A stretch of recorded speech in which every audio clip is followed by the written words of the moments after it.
El siguiente segmento es clasificación F, formativo, educativo cultural. A, apto para todo público.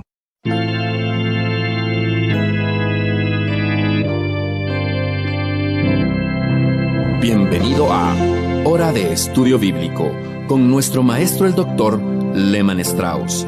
Este estudio es el resultado del tiempo personal con el Señor, el ministerio pastoral y la experiencia en conferencias bíblicas del Dr. Lehman Strauss. Él nos instruye y alienta con la enseñanza de la palabra de Dios. Ahora, el Dr. Strauss. Muchas gracias. Por favor, abra su Biblia en la Epístola de Pablo a los Romanos, en el capítulo 8. Hemos abierto el camino hasta este maravilloso capítulo de la Epístola de Pablo a los Romanos, versículo por versículo, frase a frase, buscando la ayuda de Dios para comprender, informarnos y ser animados en la palabra de Dios. Amigo, este capítulo de la Biblia va a darnos la seguridad que necesitamos y nos muestra también la hermosa esperanza que tenemos por delante. Ahora bien, antes de comenzar en esta hora, vamos a orar. Amado Padre, gracias por tu sagrada palabra. Nunca vamos a dejar de alabarte por el milagro de la Biblia, por cómo tú manifiestas en ella tu voluntad para nuestras vidas en el presente y el hermoso futuro, la preciosa esperanza que tenemos por delante. Gracias, Padre, porque como hijos tuyos tenemos una esperanza eterna. Gracias porque lo dejas bien en claro a través de tu palabra. Obra, te lo pedimos, obra por medio de ella y aplícala a cada oyente, a cada corazón en esta oportunidad. Te lo pedimos en el nombre del Señor Jesucristo. Amén. Bien, amigos, vamos a repasar un poco hoy lo que veníamos desarrollando y avanzar un poquito en Romanos 8. Pero antes de todo quiero leer unos versículos. Allí, Romanos 8, 16 al 28. Si usted toma su Biblia, me puede acompañar con la lectura. Repito, voy a leer a partir de Romanos 8, 16. Dice así el texto: el Espíritu mismo da testimonio a nuestro espíritu de que somos hijos de Dios, y si hijos, también herederos, herederos de Dios y coherederos con Cristo, si es que padecemos juntamente con Él, para que juntamente con Él seamos glorificados. Pues tengo por cierto que las aflicciones del tiempo presente no son comparables con la gloria venidera que en nosotros ha de manifestarse, porque el anhelo ardiente de la creación es el aguardar la manifestación de los hijos de Dios, porque la creación fue sujetada a vanidad, no por su propia voluntad, sino por causa del que la sujetó en esperanza. Porque también la creación misma será libertada de la esclavitud de corrupción a la libertad gloriosa de los hijos de Dios. Porque sabemos que toda la creación gime a una, y a una está con dolores de parto hasta ahora. Y no solo ella, sino que también nosotros mismos, que tenemos las primicias del Espíritu, nosotros también gemimos dentro de nosotros mismos, esperando la adopción, la redención de nuestro cuerpo. Porque en esperanza fuimos salvos, pero la esperanza que se ve no es esperanza, porque lo que alguno ve, ¿a qué esperarlo? Pero si esperamos lo que no vemos, con paciencia lo aguardamos. Y de igual manera el Espíritu nos ayuda en nuestra debilidad, pues ¿qué hemos de pedir como conviene? No lo sabemos, pero el Espíritu mismo intercede por nosotros con gemidos indecibles. Mas el que escudriña los corazones sabe cuál es la intención del Espíritu, porque conforme a la voluntad de Dios intercede por los santos. Y sabemos que a los que aman a Dios, todas las cosas les ayudan a bien, esto es, a los que conforme a su propósito son llamados. Muy bien, mis amigos, hasta aquí la lectura del texto en Romanos 8 que vamos a considerar en el día de hoy y avanzar en el día de mañana en los próximos programas. Hasta aquí hemos estado viendo el contraste entre el gemir y la gloria. Comenzando con el versículo 16, tenemos lo que yo llamo la sección de la epístola de glorificación. Recuerdan, en la epístola tenemos la doctrina de la condenación, luego vimos la doctrina de la justificación, también examinamos juntos algo concerniente a la doctrina de la santificación, y ahora llegamos aquí, a partir de Romanos 8:16, a la parte de la glorificación en esta epístola, que es la última porción doctrinal cerrando el capítulo 8. Mire, para darle un breve repaso de la epístola a los romanos, digamos que hasta aquí hemos visto Romanos 1 hasta el 8. No hemos terminado capítulo 8, pero en eso estamos. Desde el 1 hasta el 8 tratamos con doctrinas como condenación de todos los seres humanos, número 2, justificación por la fe, número 3, santificación, y número 4 aquí, glorificación. O también podemos llamar a la sección que habla de glorificación la sección de la seguridad eterna del creyente. Entonces, los primeros 8 capítulos tratan de doctrinas. Y avanzando un poquito en el panorama de Romanos, quiero decirles, capítulos 9, 10 y 11 tratan de dispensaciones, la historia de Israel. Capítulo 9 presenta la selección pasada de Israel. Capítulo 10 presenta la suspensión presente de Israel. Y capítulo 11 presenta la salvación futura para Israel. Después, avanzando desde capítulo 12, Pablo comienza con la parte práctica de la epístola a los romanos. Muy bien, volviendo ahora aquí, a Romanos 8, hemos estado viendo este contraste, les decía, entre el gemir y la gloria. Este es el segmento de la glorificación en la epístola. El versículo 17 dice, juntamente con él seamos glorificados. El versículo 18 dice, la gloria venidera que en nosotros ha de manifestarse. En el versículo 21 dice, la libertad gloriosa de los hijos de Dios. Lo ha observado, versículos 17, 18, 21. Glorificados, gloria, gloriosa. Observe esas palabras. Sin embargo, comenzando con el versículo 22, vamos a considerar 3 gemidos. En parte ya lo hemos considerado en el programa anterior.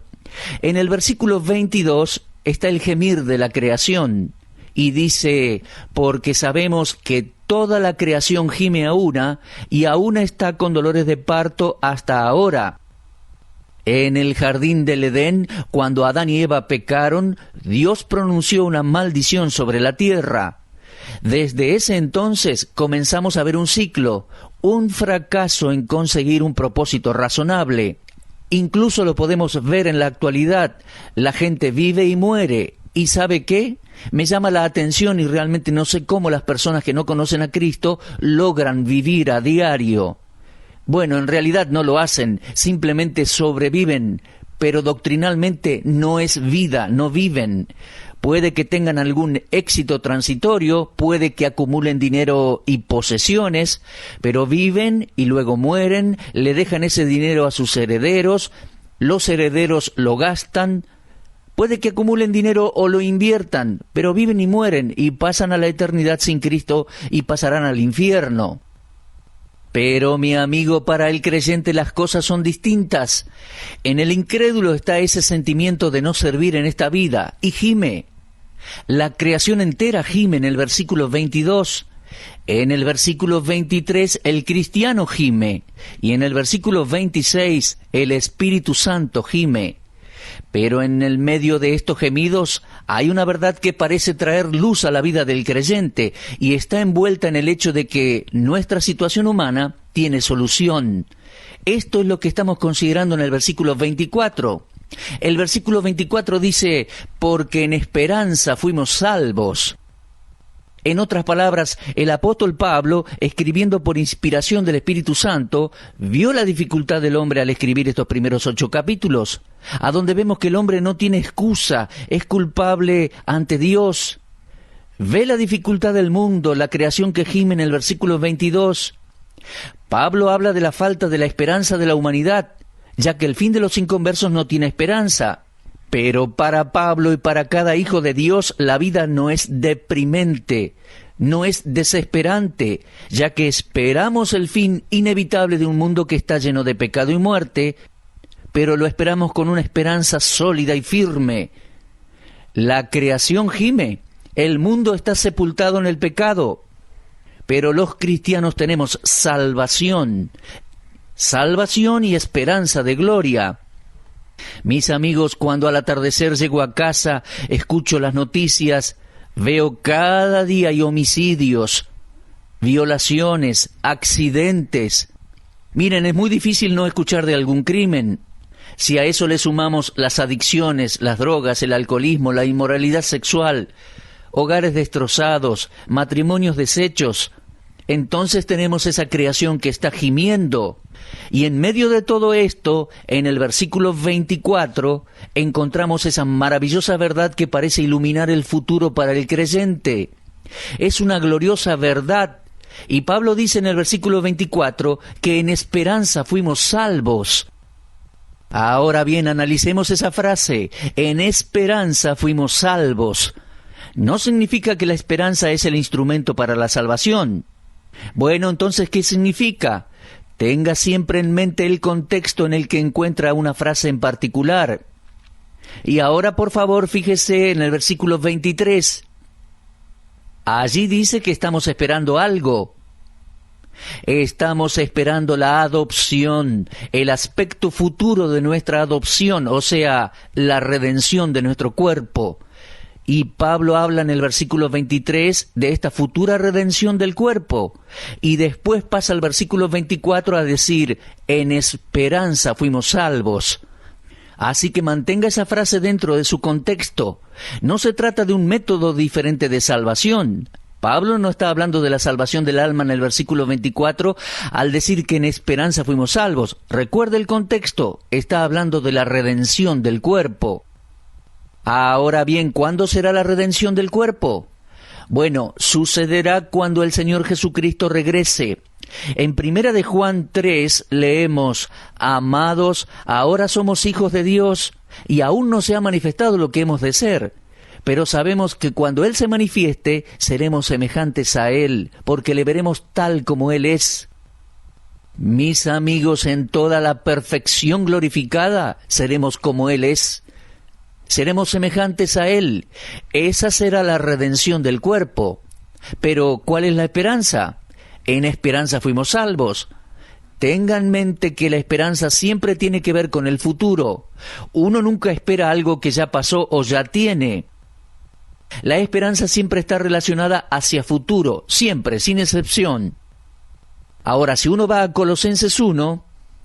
y Colosenses es un libro maravilloso, uno de mis favoritos para lectura devocional. Es una epístola breve de tan solo 4 capítulos, pero de gran bendición para mi vida. Bueno, en la primera parte de esa epístola, Pablo expresa alabanzas a Dios por los creyentes en Colosas. Él comienza diciendo en el versículo 3, siempre orando por vosotros, damos gracias a Dios, Padre de nuestro Señor Jesucristo. Ahora, hay 3 cosas por las cuales Pablo da gracias. ¿Vio que dice, damos gracias a Dios? En su vida de oración, Pablo agradecía a Dios por 3 cosas que eran características de los creyentes en Colosas. Número 1, versículo 4, habiendo oído de vuestra fe. Ellos poseían una fe que no era secreta. En segundo lugar, el amor que tenéis hacia todos los santos. No había parcialidad, no había favoritismos ni rencores en la iglesia de Colosas.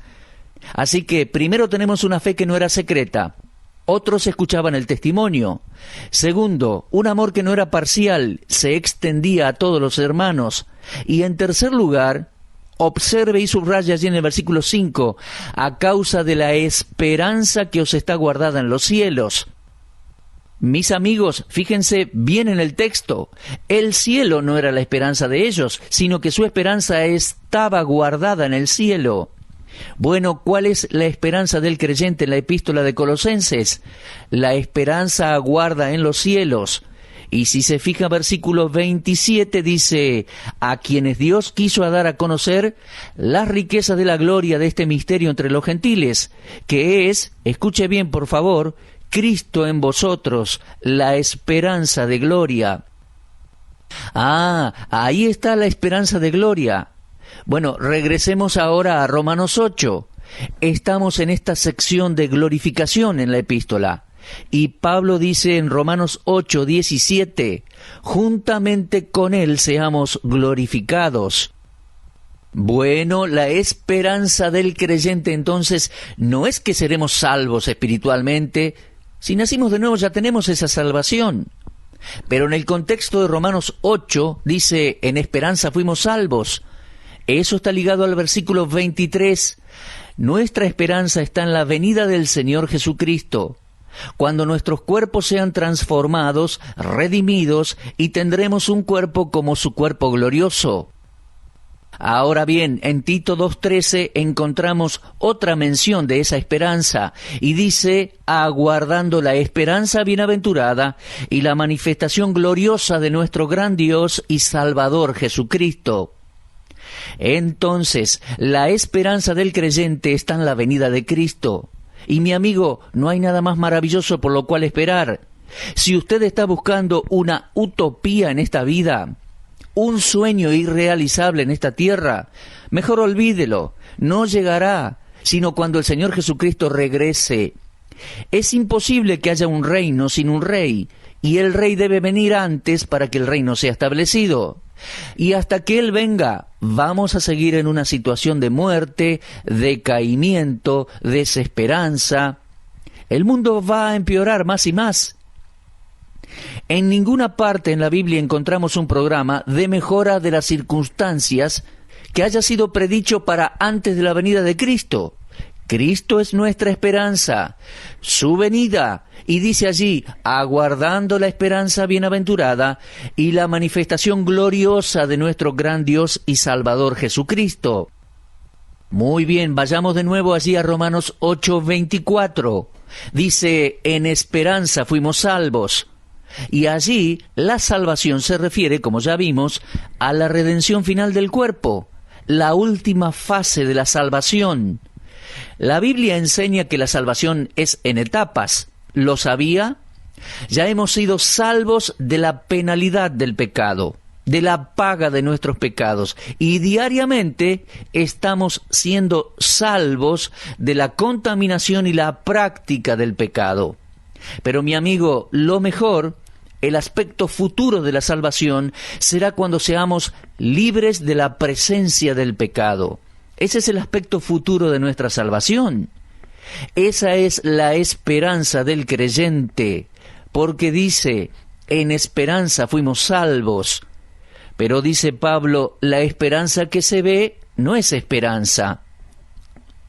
Mi amigo, les dije, la esperanza implica algo que se espera. Si puedo verlo, entonces no lo espero. Se trata de algo a futuro. El apóstol dice, porque lo que alguno ve, ¿a qué esperarlo? Versículo 24. Yo tengo seguridad para el futuro. No vivo día a día por lo que pueda sacar de esta vida. Disfruto muchas cosas de la vida, sí. Disfruto cierta medida de salud, que gracias a Dios tengo, ejercicio físico, buena comida, compañerismo, amistades, familia, ministerio de la palabra de Dios, puedo observar la creación de Dios. Hay muchas cosas que disfruto en esta vida terrenal, pero estoy en medio de una sociedad que se deteriora, una sociedad, y me refiero al mundo entero, que se está echando a perder. Tengo una esperanza, y esa esperanza es el regreso de Cristo, y me gustaría que cada oyente la pudiese compartir, la pudiese tener también.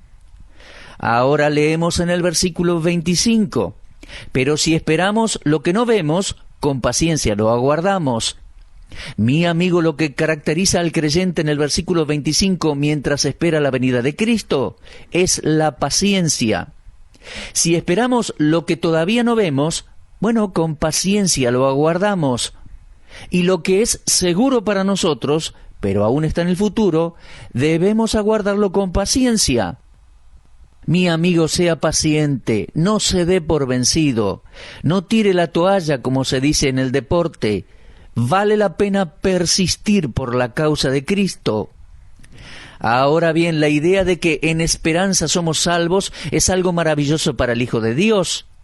Y desde luego, como dije recién, la referencia no tiene nada que ver con la salvación del alma, sino con la redención del cuerpo. Y está ligado con la bendita esperanza y la aparición gloriosa del gran Dios y Salvador Jesucristo. Creo que los creyentes, en ocasiones, tienen la tendencia a ligar la esperanza con la incertidumbre y la consideran como una palabra media débil. Mi amigo, jamás considere a la palabra esperanza como débil o como incertidumbre.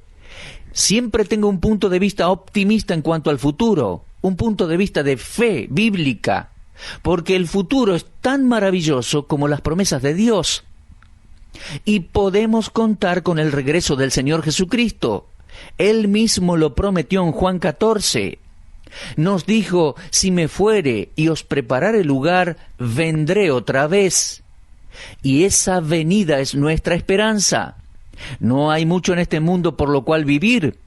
Mi amigo, viva para Dios y por la oportunidad de servirle a Él, para ser de bendición a otros, ser su testigo en el ámbito donde usted vive y desarrolla sus actividades, llevando el Evangelio a otros que no han oído. Eso es lo que el creyente debe hacer. Muy bien, vamos a ver ahora versículos 24 y 25. Dice Pablo allí en Romanos 8, porque en esperanza fuimos salvos, pero la esperanza que se ve no es esperanza, porque lo que uno ve, ¿a qué esperarlo? Ahora, esto está bien en claro, ¿no? No hay forma de malinterpretarlo. En otras palabras, tenemos una esperanza, y esa esperanza es nuestra salvación final. No es algo que podamos ver con nuestros ojos en la actualidad, pero por la fe lo esperamos de manera segura. Si yo veo algo, lo tengo en mi mano, no lo voy a esperar. Pero el versículo 25 dice, si esperamos lo que no vemos, con paciencia lo aguardamos. Entonces, la palabra paciencia nos sugiere la existencia de circunstancias adversas que requieren un ejercicio. Las cosas se van a poner difíciles, mi amigo, y probablemente más difíciles. Creo que puede llegar a faltar el alimento, a faltar el dinero para vivir. Van a haber problemas con los inmuebles. Quién sabe, tal vez algunas grandes potencias ya no existan como tales cuando regrese el Señor. La situación no es buena cuando miramos alrededor. Por eso no debemos mirar alrededor o echarle la culpa al gobierno de turno, sino que debemos mirar hacia arriba. Estamos esperando el regreso del Señor, la aparición gloriosa de nuestro gran Dios y Salvador, el Señor Jesucristo. Y Pablo dice en el versículo 25, con paciencia lo aguardamos. Déjeme decirle que en estos dos versículos, Romanos 8, 24 y 25, la palabra esperanza aparece unas 5 veces. Debemos observar eso. Fíjese en el versículo 24, dice, porque en esperanza fuimos salvos, pero la esperanza que se ve no es esperanza, porque lo que alguno ve, ¿a qué esperarlo? 5 veces tenemos la palabra esperanza o esperando en estos versículos. Lo puede observar, nuestra salvación está asociada con lo que la Biblia llama bendita esperanza. De hecho, nuestra salvación no puede consumarse hasta que el Señor Jesucristo regrese por nosotros. Él es nuestra esperanza. Será cuando Él vuelva que los cuerpos de los muertos y los vivos serán redimidos. La esperanza del creyente no es que el mundo mejore, sino que Cristo regrese. La esperanza del creyente no es que el mundo mejore, sino ganar personas para Cristo. Y si no tenemos idea de cuándo el Señor puede regresar, perseveramos con la esperanza de que está muy próximo. Les digo algo, es peligroso andar haciendo predicciones en cuanto a la venida de Cristo. Siempre hubo, y hay en la actualidad, personas que lo hacen. Pero, por supuesto, este tipo de cosas no ayudan al mensaje cristiano para con el inconverso. No podemos predecir nada porque no sabemos específicamente cuándo puede regresar el Señor.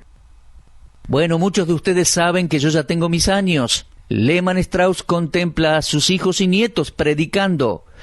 Pero como veo las cosas a nivel nacional e internacional, Creo que es posible que mi nieto esté vivo para cuando el Señor regrese. Yo no lo sé, no lo puedo afirmar. Pero en medio de todo esto, de todos estos problemas, podemos tener la esperanza de que Cristo regresa pronto por nosotros. Pablo nos dice que esperemos con paciencia. Sí, mi amigo, espere con paciencia. El Señor no fallará, no faltará. Esa esperanza bendita y segura nos fortalece para vivir con paciencia el tiempo presente, para marcar la diferencia con nuestro estilo de vivir en medio de una sociedad con tantos problemas y desastres. Bueno, mis amigos, debemos hacer una pausa aquí. Ha animado mi corazón este mensaje en el día de hoy. Espero que el de ustedes también. Fortalezca su esperanza, mi amigo, y su paciencia esperando al Señor. Podemos asumir las circunstancias difíciles en fe y fortaleza, fortalecidos con la palabra de Dios, el Espíritu Santo y la esperanza de la pronta venida del Señor. Y mi amigo, si usted no tiene esa esperanza, arrepiéntase de sus pecados ahora, como yo lo hice hace un tiempo. Todos somos pecadores, y reciba a Cristo como Salvador para estar seguro de su salvación presente y eterna. Cristo nuestro Salvador es Cristo nuestra esperanza. Mis amigos, esta es la esperanza que nos inspira y conforta. Así que hasta que nos volvamos a encontrar, si Dios quiere, su pronta venida será nuestra esperanza. Muchas gracias. Será hasta nuestro próximo encuentro. Usted estuvo escuchando Hora de Estudio Bíblico con el maestro el doctor Lehmann Strauss. Si desea escuchar una vez más este mensaje, visite nuestra página en la internet www.bbnradio.org. Le dejamos la invitación para que el día de mañana nos acompañe aquí, en este mismo horario y punto del dial. Hora de Estudio Bíblico es una producción de BBN.